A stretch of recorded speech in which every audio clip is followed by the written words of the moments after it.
दापर खत्म होने के बाद कलयुग का प्रारंभ कैसे हुआ, कुछ हद तक शुरू किया था और कुछ हद तक मतलब वो शुरू करके छोड़ दिया था।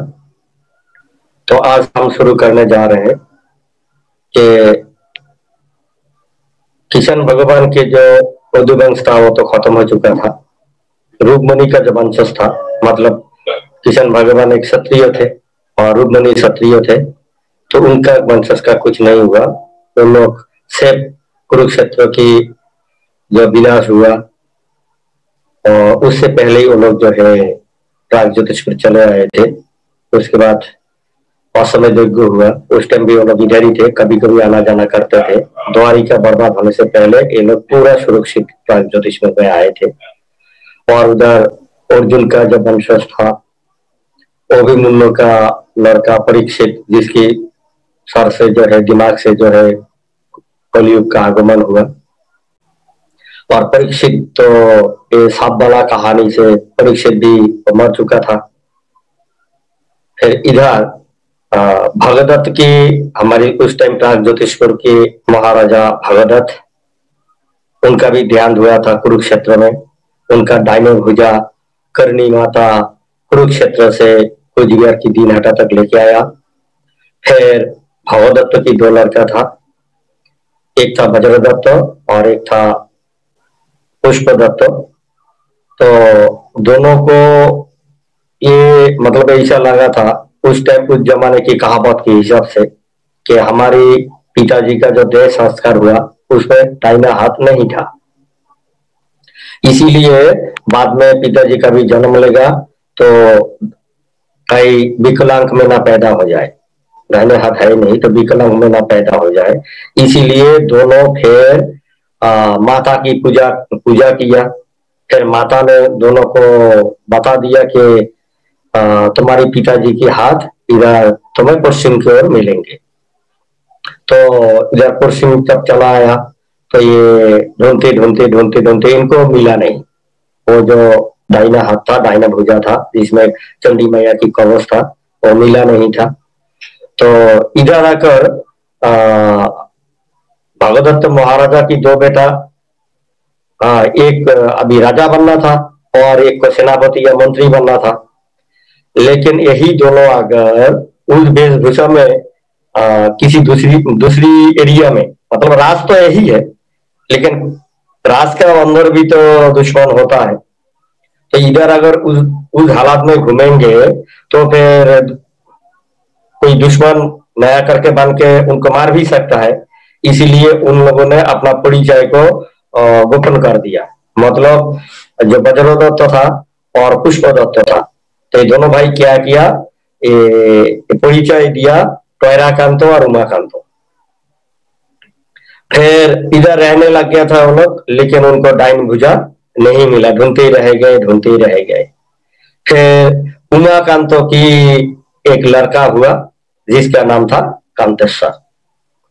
लेकिन कांतेश्वर जब पैदा हुआ, जब 6-7 साल था, तो कभी कभी जो है गाय बैल चराने के लिए जाते थे। तो एक दिन दोपहर को जो है वो किसी छाया में सो गए थे। तो उसी टाइम एक जो सांप आके उसको छाया दे रहा था। तो मतलब ये जिसको पंचमुखी सांप बोलते हैं, मतलब 5 सर वाला सांप, उनको छाया दे रहा था। और जो है करनी माता उनको हवा दे रहे थे, मतलब अपना पंख से। गर्मी की सीजन था तो हवा चला रहे थे। फिर ये बात तो खुद नहीं देखा, लेकिन देखा था टोयराकांतो ने देखा था। फिर टोयराकांतो घर में जाके जब भाभी को बोलना चाहा, लेकिन जुबान उधर ही अटक जाता है, बोल नहीं पाता था। चंडी मैया जो है जिब्बा को खींच लेते थे और वही बोल नहीं पाते थे। फिर वो उधर घर जब गया, घर जाने के बाद फिर सपने में उन्हें पता लग गया कि भाई तुम पिछले जन्म में भगदत्त थे और इस जन्म में तुम कांतेश्वर के रूप में जन्म लिए हो। इसी तरह से फिर चंडी मैया की कृपा से फिर वो राजा बना है, राजमहल बन गया। और उनका कोई लड़का नहीं था, उनका 5 ही लड़की थी, 5। तो जब उनका राज की अंतिम टाइम आया, फिर उस टाइम दंडक जाति मतलब जैसे नारायण का जब फिर तो पुराना थोड़ा सा डिस्कस करके आगे बढ़ना पड़ेगा, तब जाके समझने में हमें आसान रहेगा। बिल्कुल जब बिल्कुल बिल्कुल। हाँ, जब विष्णु जी का जन्म हुआ आसाम के नौगांव जिला में, तो यहाँ से विष्णु, ब्रह्मा और महेश्वर की जन्म इधर ही हुआ। तो जन्म होने के बाद यहाँ से मानव सभ्यता का शुरू हुआ था। तो उस टाइम जहां जहां जीने का लायक पोजीशन था, जैसे खेतों में पानी हो, पीने के लिए पानी का बंदोबस्त हो, ऐसे ही जगह पे उन लोगों धीरे धीरे सेटअप होते गया, नस्ल बढ़ते गए। लेकिन इस साइड में उस टाइम इस भारत के अंदर धीरे धीरे नारायण के वंशज के राज फैलते गए और धीरे धीरे पूरी दुनिया में भी फैलते गए। जैसे मतलब भारत का बाहर भी उन लोग फैलते गए। वो फैलते फैलते पूरी धरती में उनका शासन फैल चुका था। लेकिन बहुत सारे ऐसे जगह था जैसे रेगिस्तान वगैरह, वहां पे जीने का लायक पोजीशन नहीं था। तो बहुत सारे इस देश में बहुत सारे ऐसा गलत काम करने वाले होते थे जिनको सजा अभी पकड़ा जाने वाला है, या फिर उनका जो है गलत कारनामा फांस हो चुका है। तो उनको अभी महाराजा की सेना आएगा तो उनको ले जाके बंदी बनाएगा, फिर सजा मिलेगा। तो वो लोग क्या करते थे, कई लोग सजा होने से पहले ही भाग जाते थे रेगिस्तान की साइड में, क्योंकि इन राजा महाराजा का साथ बाकी राजा महाराजा का साथ भी लेंगे, जहां जहां जीने का लायक अच्छा जगह है। तो ये गलत काम करने वाले आदमी कहाँ भाग जाते थे, रेगिस्तान में। और रेगिस्तान में रहते रहते ये आदमी लोग भाग जाते जाते वहां पे एक गलत आदमियों का, गलत काम करने वाले आदमियों का एक समाज बन गया, जिसको हमारी साइड में हम लोग उस टाइम दंडक जाति बोलते थे। दंडक मतलब दंड मिला हुआ किसी भी समाज का आदमी जो जहां पे राजा महाराजा नहीं है, मतलब जीने का लायक पोजीशन नहीं है, ऐसा जगह पे वो लोग जाके बैठते थे, दंडक जाति। फिर यही दंडक जाति एक टाइम कांतेश्वर राजा की पीरियड में यही दंडक जाति कांतेश्वर राजा की राजमहल में हमला किया था। तो कई दिनों तक लड़ाई चलने के बाद भी वो लोग जीत नहीं पाए। लास्ट में वो लोग क्या किया, उनको तो मालूम था कि ये लोग गाय माता को प्रणाम करते हैं, गाय माता को श्रद्धा भक्ति से देखते हैं। तो फिर उन लोगों ने क्या किया, गाय को मारने का बाद गाय का किसी ने खाल ओढ़ लिया, काटा हुआ टांग, काटा हुआ सर। उनकी सेना जो है दंडक जाति की जितने भी लोग थे वो लोग ऐसा लेके हमला किया था कांतेश्वर राजा के राजमहल के ऊपर। उस टाइम उनका जो सेनापति था मंगल सेनापति फिर जो है महाराज को बता दिया कि ऐसे ऐसे बात है, अभी हम जिंदा गाय भी वो लोग लाया है साथ में, अभी हम अगर तीर चलाते हैं, कोई भी शस्त्रों का प्रयोग करते हैं तो फिर गाय को लग जाएगा।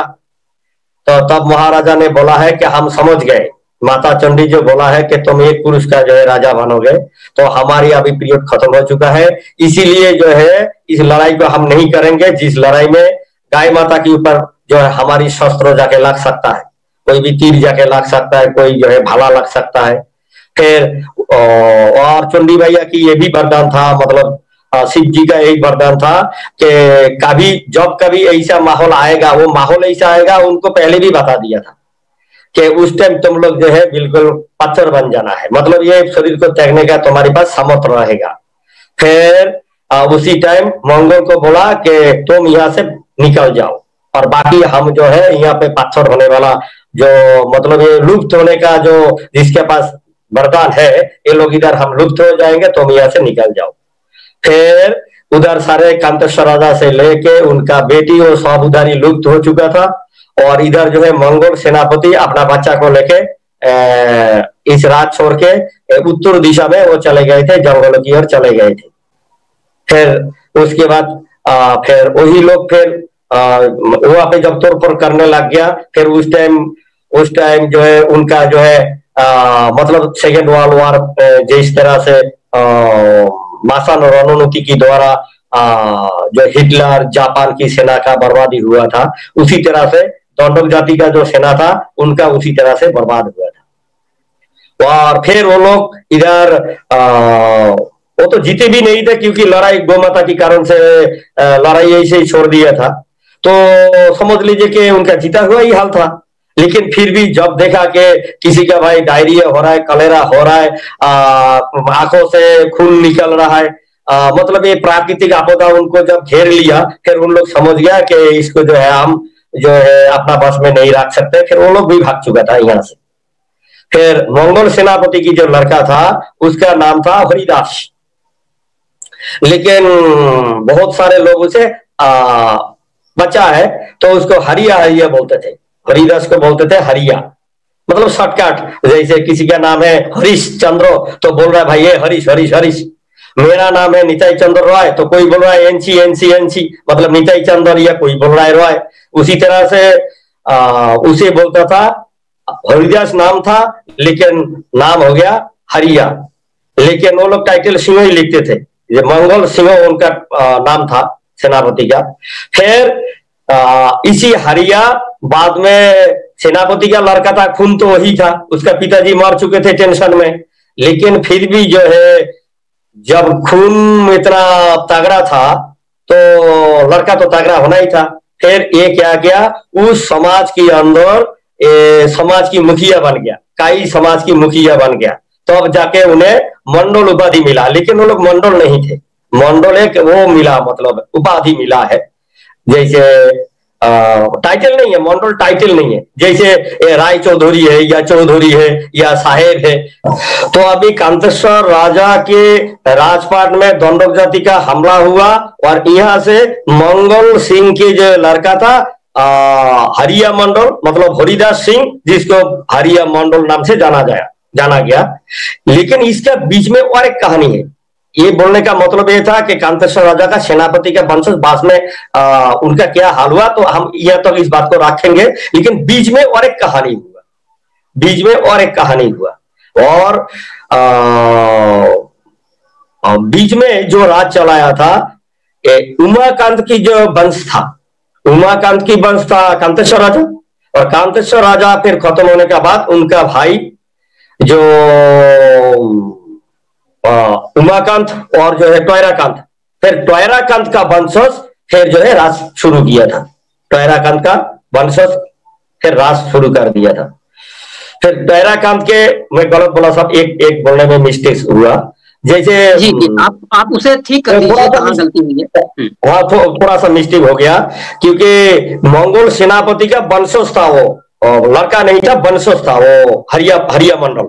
हरिदास सिंह या फिर हरिया मंडल वो उनका वंशज था। लेकिन जो बीच में जो ये गैप था, फिर हरिया मंडल जब सत्ता में आया उससे और कांतेश्वर राजा की जो बीच में एक गैप था, बहुत लंबा चौड़ा गैप था। इस गैप में फिर शासन कार्य को निभाया, गद्दी में बैठा था टोयराकांत, मतलब उमाकांत के जो भाई के जो वंशज था, इन लोगों ने राज किया। और उस टाइम आया था जैसे भास्कर वर्मा या भास्कर बर्मन, तो उस पीरियड की ये कहानी है। ये भी एक बहुत लंबा चौड़ा पीरियड गया था। तो वो लोग नेचुरली ये कलयुग के बाकी राजा महाराजा की तरह ही इन लोगों ने फिर राज किया था। तो इनका राज एक बहुत लंबा चौड़ा टाइम चलने के बाद फिर इनका बाद फिर दोबारा फिर आया वही कांतेश्वर राजा के सेनापति का वंशज जो था हरिया मंडल। फिर हरिया मंडल के लड़का था, दो बीवी थी, मतलब हरिया मंडल के या फिर हरिदास सिंह के दो बीवी थी। एक था हीरा और एक थी हीरा और एक थी जीरा। हीरा का साथ शादी होने के बाद 12-13 साल तक कोई बच्चा नहीं था। फिर जो है जीरा को शादी किया, अपना साली को ही शादी किया, फिर भी बच्चा नहीं हो रहा था। फिर शिव चंडी के ऊपर उन लोगों ने मतलब मनस्कामना रखा, मतलब मन्नत रखा। और जो है 13 साल 14 साल तक जो है इन लोगों ने शिव चंडी की पूजा में एक तरह से मतलब साधना जैसे ही, मतलब जैसे ऐसे खाना है, ऐसे पीना है, ऐसे रहना है, उपवास रहना है, उनका पूजा करना है, मतलब पूरा विधि की तरीके से 14 साल चलने की बाद फिर बच्चा आया दोनों की पेट में। हीरा की पेट में भी बच्चा आया और जीरा का पेट में भी बच्चा आया। तो हीरा की पेट में जो बच्चा आया उसका नाम हुआ विश्व सिंह और जीरा की पेट में जो बच्चा आया वो हो गया शिष्य सिंह। और फिर विश्व सिंह राजा हुआ। विश्व सिंह जब राजा हुआ तो फिर शिष्य मतलब विश्व सिंह का शादी हुआ, और विश्व सिंह का ही जो है लड़का लोग है ये नौरो नारायण, चिला राय, रूप नारायण, ये सारे भाई यही लोग थे। और शिष्य सिंह का जो लड़का था ये जैसे गौरबंगो बोलते हैं या मालदा साइड में जो शशांक बोलते हैं, शशांक, जो जिस शशांक का साथ हर्षवर्धन, राज्यवर्धन, उसके बाद राज्यश्री या भाग्यश्री, जिसके पति के साथ जो है लड़ाई हुआ था शशांक के साथ। तो फिर शशांक ने क्या किया, भाई हमें एक साथ नहीं रहना है तो हमें कुछ जो है जमीन का टुकड़ा दे दीजिए, हम अलग से वहां पे जाके राजा बन के जिंदगी गुजारा करेंगे। फिर उनको जो है आज की दिन में जो मालदा है, मालदा जो है शशांक को मतलब शशांक के पिताजी को दे दिया गया था। तो आज के दिन में उसको गौरबंग भी बोलते हैं, लेकिन वो भी हमारी राज की अंदर था, मतलब महाराजा की अंदर ही वो राजा था। तो अभी नौरो नारायण की जो बहन थी, जो राजस्थान के पहला जो सवाई मान सिंह थे उनका साथ उनका शादी हुआ था। इसी तरह से फिर 23 पुरुष चलते गया, 23 पुरुष इसी तरह से चलते गए, और आखिरी महाराजा आया, महाराजा जगदीपेंद्र नारायण, जिन्होंने सेकेंड वर्ल्ड वॉर को खत्म करके पूरे विश्व को आजादी दिलाया और देश को आजादी दिलाया, और इस देश को चलाने के लिए पहला राजनीति का लिखित रूप में ज्ञान भी दिया। जबकि इनको ब्रिटेन से बार बार ये बोला गया था कि हमने भारत के जितना भी लीडर है सबका साथ बात किया, किंगडम डेमोक्रेसी चलेगा तो आपको वहां पे जो सम्राट बनाया जाएगा, किंग बनाया जाएगा। और जवाहरलाल नेहरू, महात्मा गांधी, इन लोगों ने माना नहीं। जब नहीं माना है तो फिर उनको और इंटरेस्ट भी नहीं था।